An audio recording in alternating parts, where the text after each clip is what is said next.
So this is a brand new pair of Leatherman Raptor trauma shears, and this is going to be a quick video talking about how to disassemble them. I'm actually going to get these coated to change this to another cool color, and I thought I'd make a quick video because surprisingly I didn't find anything about this yet on the internet.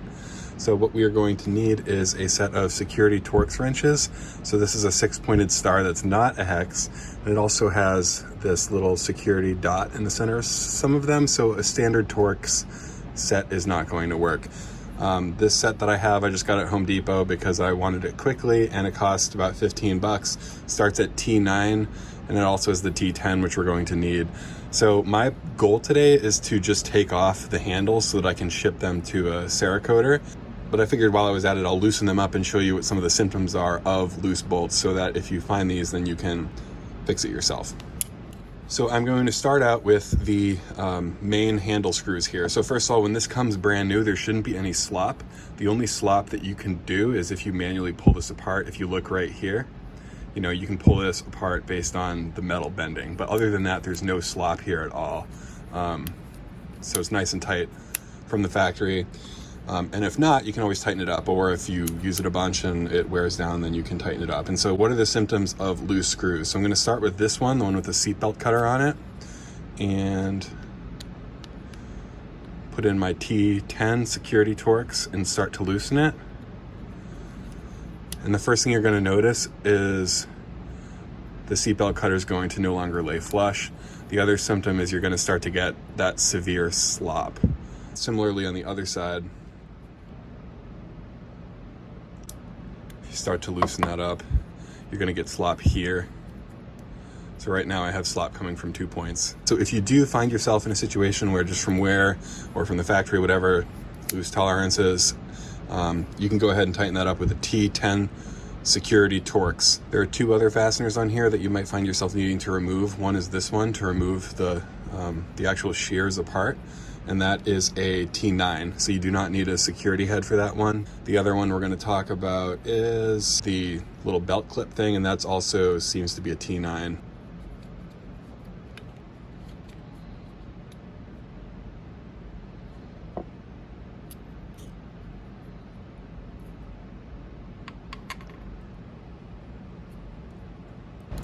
There must be a spring under there, so I'm just going to be really careful here.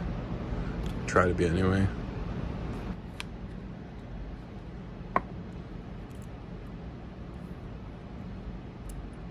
Okay, so we have this bolt, the seatbelt cutter, the spring washer, or whatever it is. I'm going to carefully lift that up, and we have our lock, and that has the spring behind it. So, get a good look at that. There's where our spring is.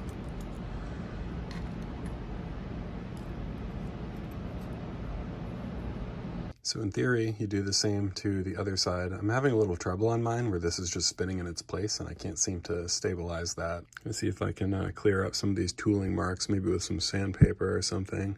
I'm gonna do this off camera so I can do a more careful job, but might as well clean up these tooling marks before it gets coated. Okay, off camera, I've been having a heck of a time removing this side. I'm gradually getting there, but what's happening is this round washer is spinning. So maybe some of you will confront this issue. And some of the other screws.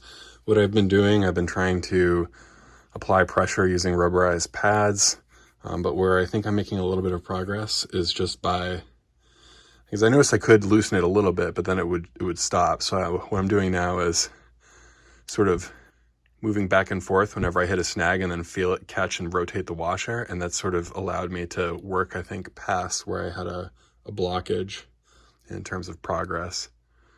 So every once in a while, I don't know if you could just see that, but I got a jump, almost like the screw's stripping, but the screw's not stripping. It's just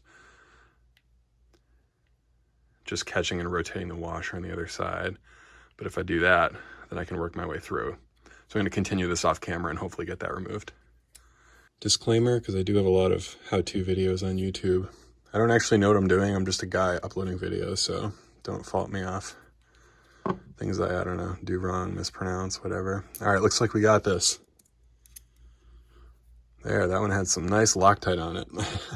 All right, make sure I keep these things in order here.